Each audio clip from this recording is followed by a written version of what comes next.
bisnis apotek secara online? Ayo bergabung bersama Mo's Health.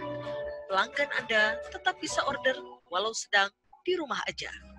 Untuk informasi lebih lanjut, hubungi 0895 3531 09000. Download aplikasinya sekarang.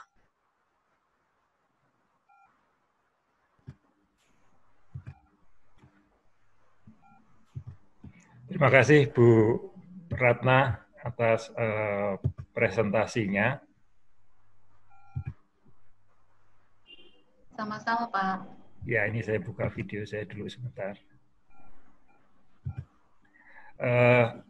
Kalau pantunnya saya nggak bisa jawab, Bu. Saya bukan ahli pantun, saya kebetulan sobat ambyar, jadi nggak bisa jawab pantunnya. Nyanyi ya, Pak. Iya. Baik, tadi penjelasan Bu Ratna sangat menarik dan ada satu terobosan yang saya juga tidak mengira, yaitu yang namanya pemeriksaan sarana tetapi secara online. Itu memang suatu terobosan yang sangat baik, mungkin sejawat nanti bisa mengeksplor kira-kira apa yang perlu disiapkan kalau ada pemeriksaan sarana secara online. Silahkan ditulis di Q&A. Terima kasih Bu Ratna. Selanjutnya kita akan masuk ke pemateri yang ketiga. Tadi sudah diceritakan masalah hygiene, kemudian masalah work from home untuk pandemik ini. Lalu yang menjadi topik sekarang adalah PSBB, yaitu pembatasan pergerakan, baik itu orang ataupun kendaraan. Nah, ini tentunya sangat berpengaruh terhadap distribusi obat-obatan yang memang harus lewat jalan, lewat udara, mungkin itu yang menjadi tantangan.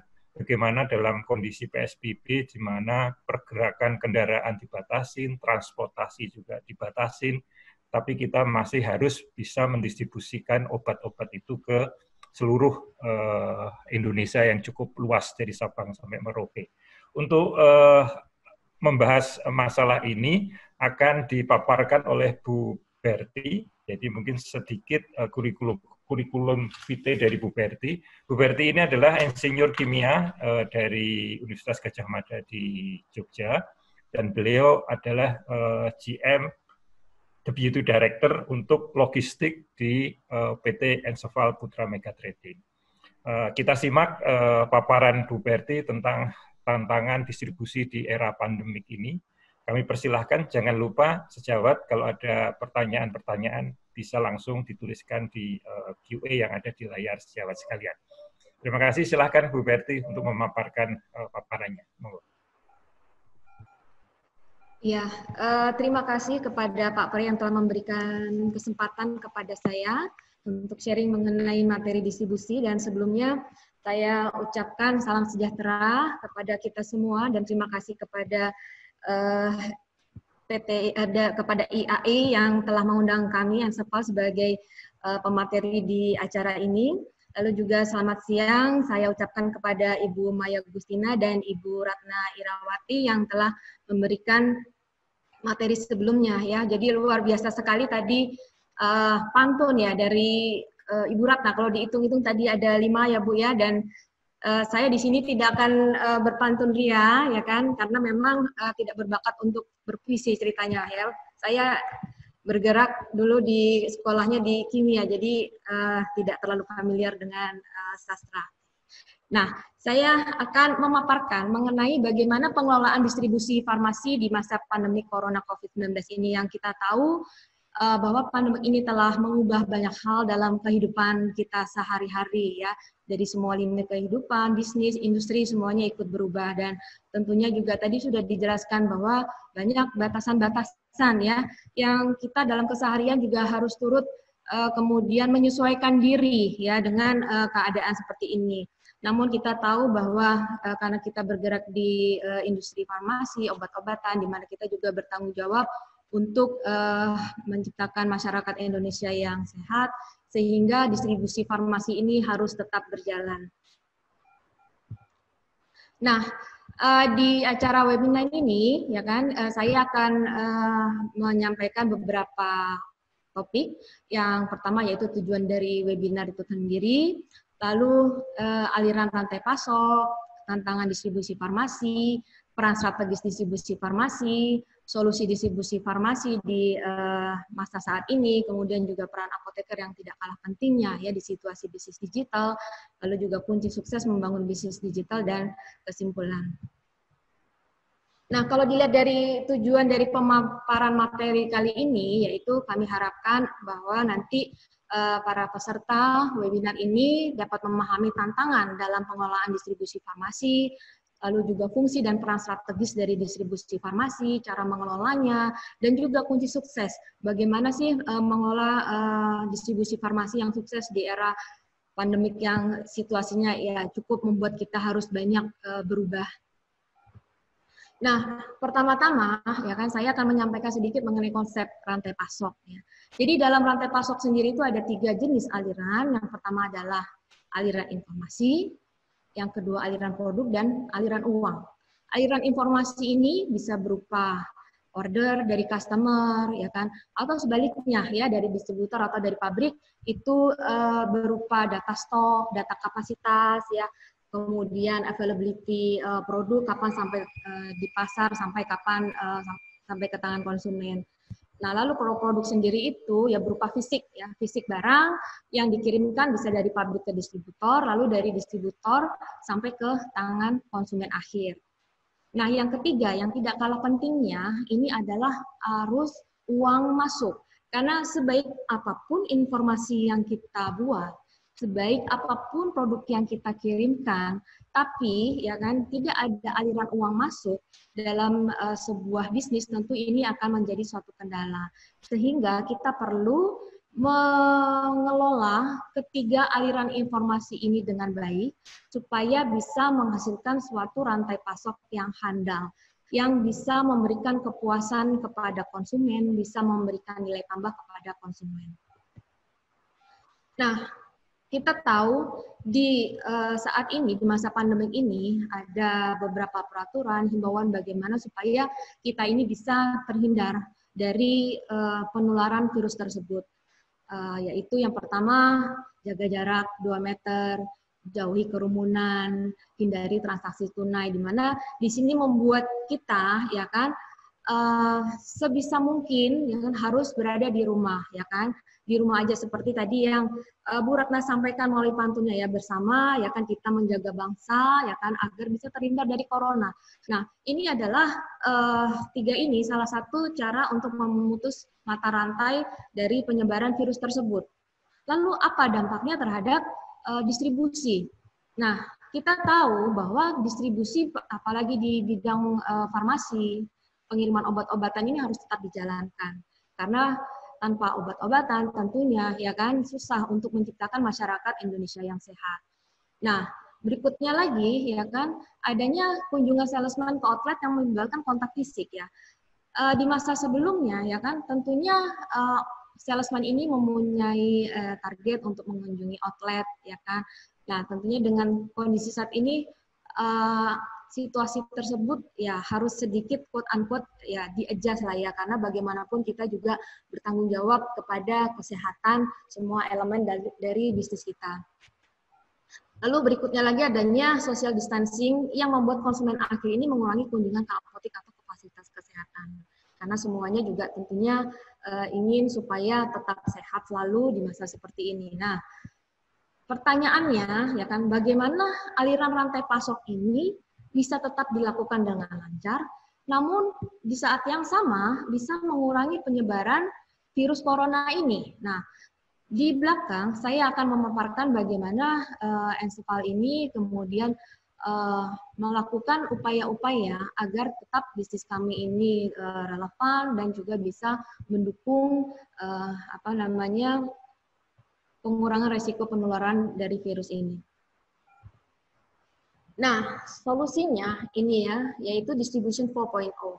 Jadi solusi ini bisa untuk ya kan mengurangi adanya physical kontak ya, sehingga yang tadi ya aliran informasi, aliran barang, aliran uang, ini kan ketiganya harus dikelola dengan baik ya kan, dan tiganya ini merupakan satu kesatuan yang nggak bisa dipisahkan, tidak hanya bisa memilih 1, 2, tapi tetap harus ketiganya. Jadi Nah, pengelolaan itu ya kan mulai dari order, pergudangan, pengiriman, pembayaran supaya barang tersebut sampai ke konsumen akhir itu dengan aman, ya tentunya juga dengan kualitas yang tetap bisa dipertanggungjawabkan sehingga konsumen yang mengkonsumsi obat-obatan tersebut bisa tetap sehat. Ya, jadi solusinya itu adalah menggunakan transformasi digital supaya bisa membantu mengurangi kontak fisik dalam distribusi farmasi. Nah, ini sekilas mengenai jaringan distribusi Enseval. Enseval memiliki 2 pusat distribusi, yang pertama di Jakarta dan yang satu lagi ada di Surabaya. Kami juga memiliki 70 cabang di seluruh Nusantara dan memiliki 50 lebih prinsipal dari 30 pabrik yang mendistribusikan 18.000 lebih produk. Dan kami didukung oleh 40 vendor transportasi, baik udara, laut, maupun darat. Ya, jadi di sini bagaimana kita harus mengelola ya kan, karena kita tahu bahwa distribusi di Indonesia ini cukup menantang karena kita melihat bahwa dari sisi geografisnya ya kan. Nah, ini yang terdiri dari kepulauan ini tentunya juga harus dikelola dengan baik ya, sehingga bisa pengiriman lancar, kemudian dengan kualitas yang sesuai dengan yang disyaratkan, lalu dengan biaya yang tetap kompetitif. Nah, ini adalah siklus end-to-end rantai pasok Enseval. Jadi, mulai dari pabrik, kemudian dilanjutkan barang tersebut sampai ke distribution center-nya Enseval, dikirim ke cabang Enseval, kemudian didistribusikan ke rumah sakit, apotek, sampai kemudian ke tangan konsumen akhir. Nah, kami di sini sudah membangun beberapa inisiatif digital yang nanti akan saya jelaskan satu persatu di belakang. Jadi, dari konsumen, pasien ke rumah sakit, ada Mos Health, kemudian dari apotik ke Enseval, ada Emos, lalu pengiriman fisiknya, aliran barangnya, kita menggunakan transportasi, Mostrans, dan untuk arus aliran cash-nya, uangnya, kita menggunakan Mospay.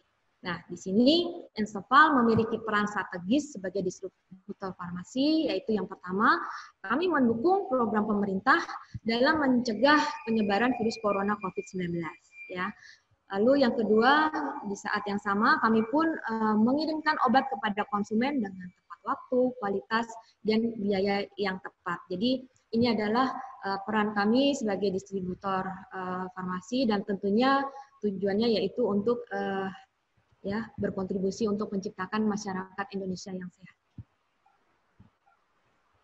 Nah, lalu bagaimana peran apoteker di distribusi yang sudah bertransformasi secara digital ini? Saya meng-highlight beberapa peran yang menurut saya sangat penting. Yang pertama yaitu memastikan semua aspek mutu dalam pendistribusian obat berbasis bisnis digital tetap sesuai dengan ketentuan Good Distribution Practice atau GDP, CDOP, dan CDAKB.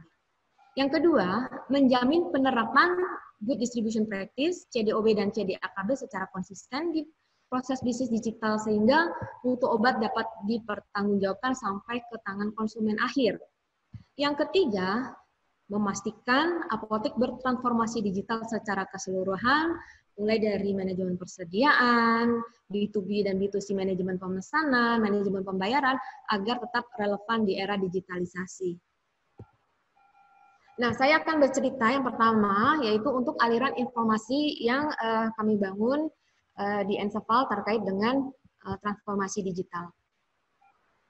Yang pertama, yaitu sebuah platform yang namanya Mos Health. Ini kami launching tahun lalu di tanggal 11 bulan 11. Jadi, visinya yaitu membangun sebuah ekosistem digital yang membantu pengguna Emos untuk bertransformasi secara digital melalui bisnis yang berkelangsungan di era digital. Jadi dengan adanya Mos Health ini ya kan para pelanggan dibantu ya kan untuk bisa membeli vitamin, obat, mencari apotek, menembus resep, bahkan mencari apotek favoritnya ya dengan tetap di rumah aja. Jadi nggak usah khawatir karena tetap kita bisa melakukan pemesanan obat ya kan dengan waktu yang kita inginkan ya kan. Nah, tapi dengan cara seperti apa? Di rumah saja ya kan, cukup dengan membuka ya kan, mengaplikasikan aplikasi ini dan nanti obat akan dikirim ke alamat yang diinginkan oleh pemesan. Ya, jadi nanti di sini juga akan ada kategori-kategori obat yang memudahkan bagi pengguna untuk mencari obat yang diinginkan. Nah, kami pun juga turut mengajak apotek karena kita melihat bahwa apotek ini adalah salah satu dari mata rantai supply chain kami, ya kan. Jadi bagaimana supaya satu rantai pasokan ini tetap sehat, ya kan, tetap bisa beraktivitas, tetap bisa menjalankan bisnisnya, ya kan, di tengah pandemi ini.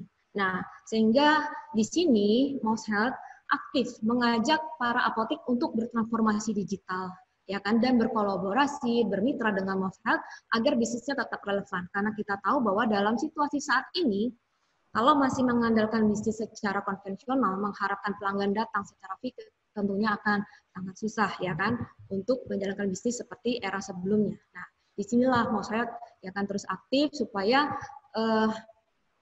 rekan-rekan partner apotek ini bisa berlanjut bisnisnya, bisa berjalan dengan aman tanpa perlu kontak fisik dengan pelanggan, dengan cara yaitu bermitra dengan Mouse Health. Lalu di sisi lain, kami juga aktif mengajak pelanggan untuk membeli obat secara aman dengan tetap di rumah saja, ya, tanpa harus keluar rumah, tanpa harus ke apotek, ya kan, nanti di sana naik kendaraan umum, ya kan, atau nanti bertemu dengan orang, atau bahkan juga apabila menggunakan mobil sendiri pun juga belum tentu ya kan menjamin terhindar dari virus tersebut. Nah, di sini kami juga memberikan teaser, yaitu memberikan voucher 25.000 untuk para user baru ya yang bergabung dengan aplikasi ini.